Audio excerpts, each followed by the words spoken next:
여수에서 고흥을 잇는 연륙 연도 사업이 속도를 내고 있습니다. 가톨릭 목포성지 조성 사업도 본격화되고 있습니다. 무안국제공항이 올해 이용객이 90만 명을 거뜬히 넘을 것으로 전망됩니다.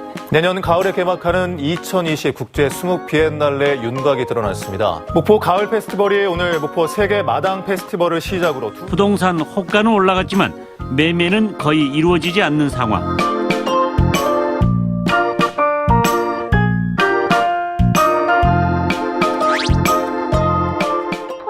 를 언급했는데요. 목포 도시재생 사업, 과연 이런 단어 사용이 적절한 것인지 살펴봤습니다.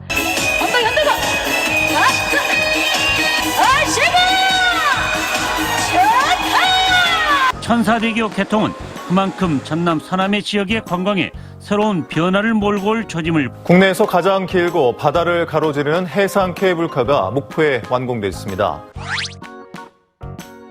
여수에서 고흥을 잇는 연륙 연도 사업이 속도를 내고 있습니다. 11개 교량 가운데 7개가 올해 안에 완공되면 여수 화양에서 고흥 접근까지 우선 통행이 가능해집니다. 여수에서 고흥을 잇는 11개의 연륙 연도교 사업.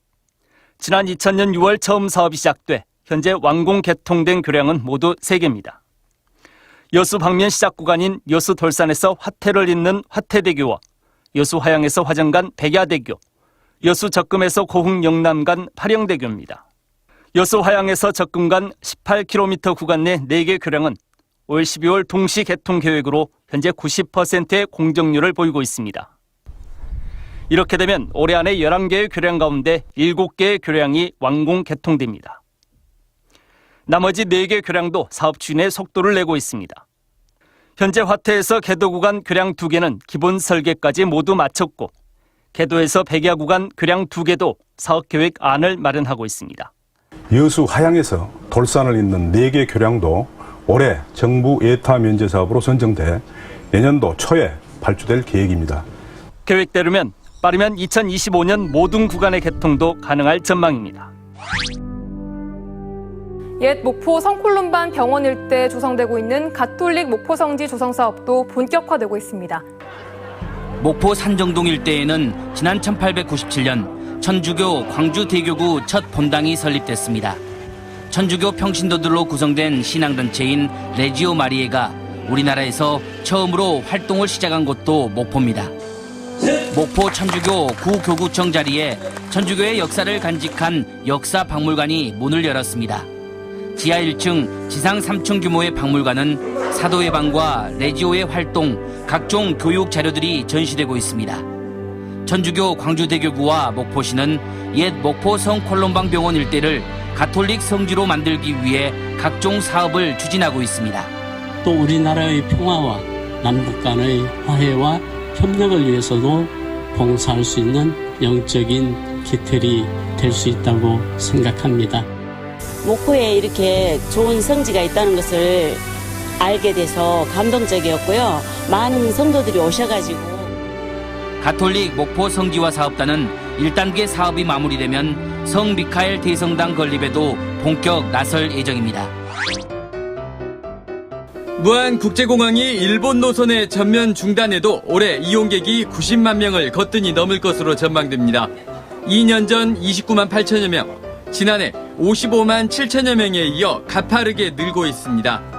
한국공항공사 측은 국제 노선들이 계속 신설되면서 앞으로 연간 이용객이 120~130만 명을 유지할 것으로 내다봤습니다. 국내 다른 공항들은 야간에 비행기 이착륙이 금지된 반면 무안공항은 24시간 가능하다는 이점 때문에 항공사들이 선호하고 있습니다. 앞으로 2025년으로 예정된 KTX 연결도 무안국제공항에는 큰 변화를 예고하고 있습니다. 충청권에서 1시간, 수도권에서 2시간대에 오갈 수 있어 인천국제공항의 접근성에 뒤떨어지지 않습니다. 특히 목포 보성간 남해안 철도 구간이 전철화로 최근 결정되면서 부산에서 목포, 목포에서 무안공항을 잇는 고속철 노선이 완성될 예정입니다. 이렇게 되면 부산에서 무안공항까지 3시간 이내로 좁혀지게 돼 전남 동부권은 물론 영남권 여객 수요도 흡수할 수 있습니다. 모름지기 무안국제공항이 남부권 허브공항이자 동부가 주요 환승공항으로서 커지는 셈입니다. 그때는 넘쳐나는 여객 수요를 오히려 걱정해야 할 상황도 상상할 수 있습니다. 여객 수요가 없어 광주공항과의 통합을 바랐던 수년 전과는 무안국제공항을 둘러싼 여건이 빠르게 바뀌고 있습니다. 목포 세계 마당 페스티벌을 시작으로 2달 동안의 대장정에 들어갔습니다. 오늘 개막된 먹고 세계 마당 페스티벌은 19년을 이어온 대한민국 최고의 순수 민간 예술 축제입니다. 올해는 몽골, 중국, 캐나다, 아제르바이잔, 필리핀 등 해외 초청 8개 팀을 비롯해 50여 개 국내외 팀이 원도심 거리 6곳에서 오는 1일까지 난장을 펼칩니다. 목포시에서는 세계 마당 페스티벌을 시작으로 앞으로 오는 10월까지 목포 가을 페스티벌이 이어집니다. 목포 가을잔치의 서막을 알리는 세계 마당 페스티벌을 시작으로 목포는 한동안 진한 가을 향기에 취할 것으로 보입니다. 내후년까지 400억 원이 투입될 도립미술관 건립 사업이 설계 공모를 시작으로 본격화되고 있습니다. 내년 가을에 개막하는 2020 국제 수묵 비엔날레 윤곽이 드러났습니다. 지난해 처음 열린 국제 수묵 비엔날레의 가장 큰 성과는 대중성과 예술성 두 마리 토끼를 잡았다는 겁니다.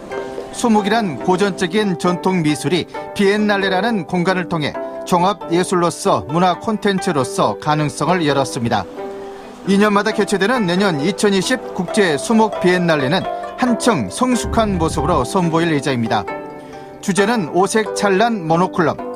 먹이 오방색을 품고 있다는 뜻에서 수묵의 새로운 출발을 의미하고 있습니다. 목포 근대역사문화거리 옛 건물과 골목 곳곳이 전시공간으로 변신하고 인공지능 로봇이 수묵화를 그리는 장면이 연출됩니다. 또 설치미술과 5G를 기반으로 한 가상체험, 수묵 별빛 패션쇼 등 세대를 뛰어넘는 프로그램들이 새롭게 채워집니다.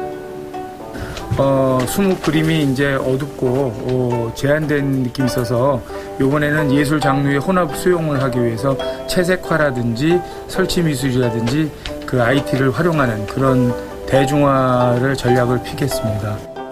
수묵을 주제로 한 인문학 콘서트와 아카데미, 어린이 수묵전 등은 일회성 행사가 아닌 지속 가능한 수묵 비엔날레의 기초가 될 것으로 보입니다.